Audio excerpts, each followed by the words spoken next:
¿okay? Otro principio especial que trae el Código Orgánico Administrativo y que se lo establece en el artículo 5 del Código Orgánico, establece que el principio de calidad, ¿sí? Dicen que este principio, que la entidad tiene que determinar una calidad y una eficiencia al momento de otorgar un trámite administrativo o al momento de resolver un conflicto administrativo con un administrado. Y obviamente que este principio de calidad está conllevado al principio de celeridad, por efectos de que cada trámite administrativo sea resuelto de un tiempo procesal oportuno, ¿no? Por ejemplo, ya como hemos visto en otras ocasiones en este mismo seminario, que ya nos establece ya no se establecen los 15 días para efectos que la entidad pueda resolver una petición individual, sino ya el Código Orgánico Administrativo lo ha ampliado a 30 días para efectos de que se pueda realizar la contestación. En el momento de que se amplía este a 30 días, obviamente la Administración Pública le está dando un espacio más al funcionario para que tenga el tiempo debido y ejecute una motivación, ejecute una eficiencia, como tal, una calidad de servicio público, un criterio de objetividad y eficiencia al momento de tomar cualquier decisión. En ese sentido, el principio de calidad es muy importante de aplicarlo. ¿Okay? Otro de los principios importantes, y va consecuentemente lo que establece el artículo 6 del Código Orgánico Administrativo, que es el principio de jerarquía. Y cuando hablamos de jerarquía, hablamos, aunque el artículo como tal, el legislador ha determinado jerarquías por organismos. Nosotros ampliamos el concepto de forma doctrinaria, que la jerarquía no solo se aplica en el organigrama de las instituciones públicas, no, va más allá, la jerarquía también va de la norma, ¿sí? Porque la jerarquía va a depender también de las facultades que tenga cada funcionario público, y la una no puede estar en correlación a la otra. Claro, en este caso, aquí, en este principio de jerarquía, podemos nosotros identificar una situación muy importante, pero muy importante, ¿no? Este principio de jerarquía dice que los organismos que conforman el Estado se estructuran y se organizan de manera escalonada. ¿Para qué sirve esto? ¿Para qué sirve de manera escalonada? ¿Ya? Sirve para identificar, obviamente, los derechos, las responsabilidades, las obligaciones de cada uno de los funcionarios como tal, ¿sí? Ahora bien, aquí cuando hablamos de forma escalonada, los principios de jerarquía como tal, cuando nosotros estamos frente a un deber objetivo de cuidado en materia administrativa, podemos identificar claridad dónde está el problema. ¿Quién tomó decisiones? ¿Quién realizó ese acto administrativo que trajo como consecuencia una glosa, que trajo como consecuencia un perjuicio al Estado, que trajo como consecuencia un beneficio propio a terceros, que trajo como consecuencia una afectación grave a un interesado, que luego le trae como consecuencia un daño al Estado al momento de reparar económicamente? Entonces, este principio de jerarquía se identifica con claridad. ¿Quién ejecutó? ¿Al mando de quién?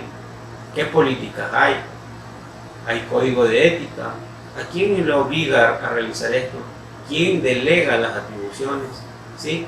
No solamente bastan, y recuerden de que las obligaciones del Estado, de acuerdo al artículo 11, últimos incisos de la Constitución, establece con claridad de que ningún servidor público está exento de responsabilidad.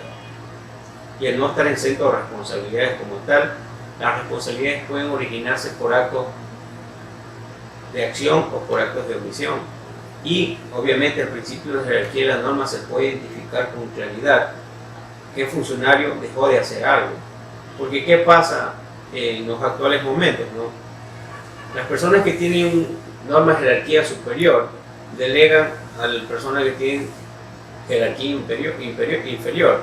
Entonces piensan que al momento de delegar ellos se liberan de responsabilidades. No es así. Cuando hablamos de deber objetivo y vemos el principio de jerarquía de la norma, la persona que tiene un estatus alto o una jerarquía alta tiene que determinar políticas que establezcan las reglas de juego para que las aplique. No basta de delegarle el asunto, ¿sí? Por efectos de que él el día de mañana se lave las manos de la actuación que realice una persona que tenga la jerarquía baja. En ese sentido, ¿qué pasa si la persona delega a una persona con rango bajo una atribución, pero no le establece el mecanismo, ¿sí?, de cómo realizar esa atribución, la responsabilidad que realice va a recaer siempre en este. Claro que esta persona de aquí, pues las responsabilidades van a depender también del grado de afectación o del grado de ya sea un delito, un acto administrativo, una responsabilidad civil. Pero respecto a la jerarquía de la norma como tal, ¿sí?, si es que no se aplica correctamente los procedimientos y los mecanismos de aplicación, va a generar un conflicto dentro de la administración pública, que obviamente van a ser responsables todos. Pero si las personas de arriba, en la jerarquía de la norma, determinan con claridad las competencias y atribuciones de cada una de las personas que realicen, al momento de determinar sobre un tipo de responsabilidad y las atribuciones se las van a determinar y se las van a aclarar totalmente, se las van a identificar con plenitud cualquier acción o omisión. ¿Okay? Por eso es importante que esta jerarquía de la norma, ¿sí?, sea aplicada por los órganos administrativos, ¿no? Ahora bien, otro principio procesal que nos trae el Código Orgánico Administrativo, ¿sí?, es el principio de desconcentración.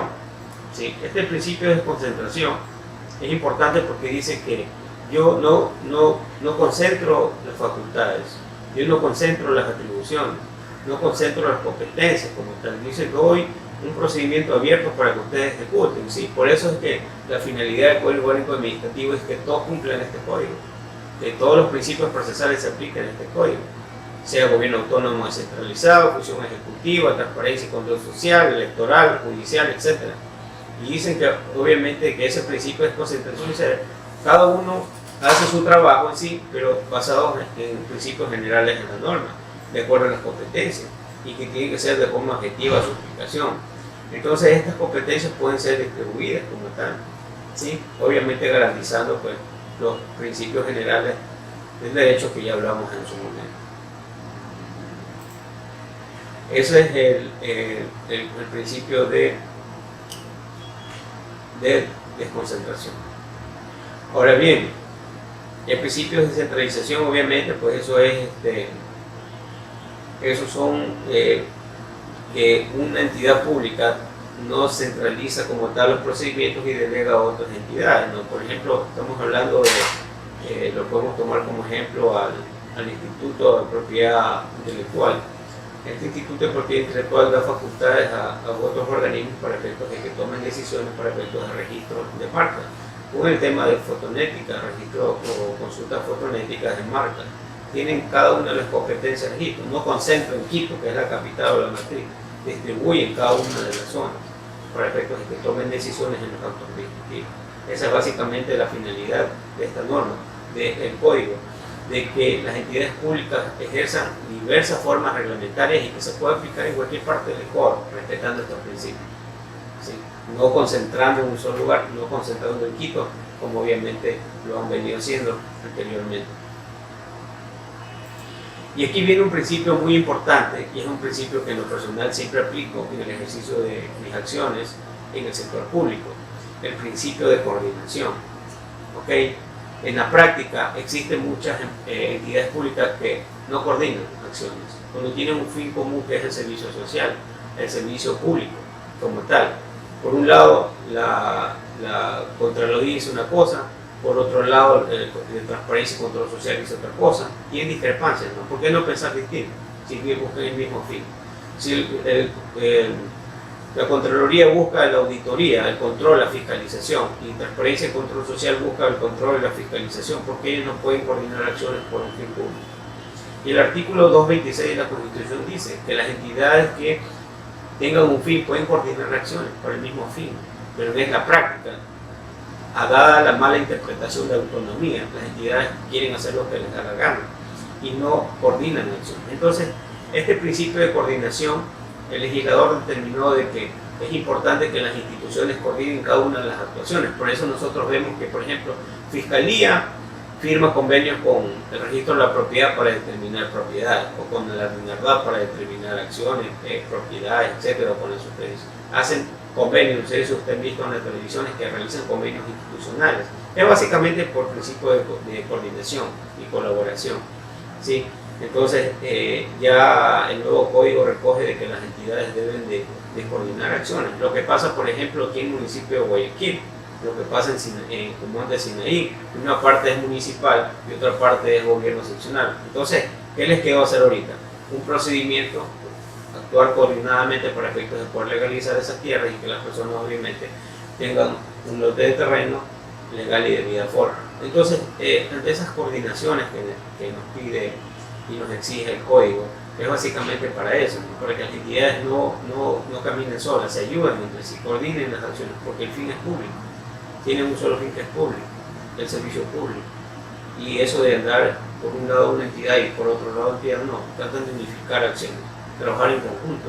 Claro, obviamente cada quien con sus obligaciones y responsabilidades administrativas, etc., pero sí trabajando en conjunto. Y obviamente el artículo 10 establece el derecho de participación. Sí, el derecho de participación dice que bueno, porque las personas deben estar presentes e influir en las cuestiones de interés general. Esto ya es un principio básico, ¿no? Y más que todo, quienes conocemos en el tema de derecho constitucional, estamos hablando que cuando las personas pueden hacer un derecho de petición, o consecuentemente puede ser un tipo de denunciación, queja de acción popular. ¿Sí? Obviamente, porque hay ciertas situaciones que las personas pueden hacer, presentar una queja directamente, una denuncia directamente, que son cuestiones de acción popular.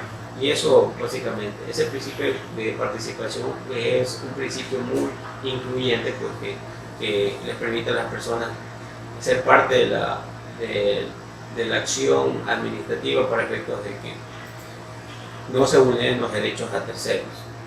¿Sí? De ahí viene pues, el tema del principio de planificación. Este principio de planificación, básicamente, este principio, ¿qué quiere el Estado? El Estado quiere que todo esté en orden, que todas las entidades del sector público estén en orden, que esté bajo una planificación. Entonces, cuando hablamos, por ejemplo, que existe una planificación, porque cuando no existe planificación vienen los riesgos, puede haber una afectación contra el Estado. Y esto es algo que el Estado ha ido poco a poco mejorando cada año, ¿no? Por ejemplo, vemos que ahora, claro, ya hace algún tiempo, vemos que, por ejemplo, en los contratos públicos, en la contratación pública como tal, existen estudios de prefactibilidad y factibilidad. ¿Cuál es la finalidad de los estudios de prefactibilidad y factibilidad? Ver la factibilidad de la obra, ver la factibilidad del ahorro, ver la factibilidad de la eficiencia de esa obra que se va a realizar, la factibilidad de hacerla, qué beneficia al Estado, cuánta población se va a ver beneficiada, tengo problema ambiental, si tengo de una u otra manera me va a permitir generar recursos para el Estado, etcétera, etcétera, etcétera. Ese estudio de factibilidad de un proyecto como tal da el resultado como tal de que una inversión pública sea muy óptima, sea muy eficiente y que establemente va a ser una inversión, tiene que tener los mejores resultados. Por eso este principio de planificación, y lo tomo como ejemplo el tema de contratación pública, pero lo que dice el Estado es de que las personas cada año planifiquen la forma de cómo actuar los recursos públicos y obviamente el mecanismo administrativo de funcionalidad. ¿Sí? Por eso es que vemos que existe el PAC, el Plan Anual de Contratación.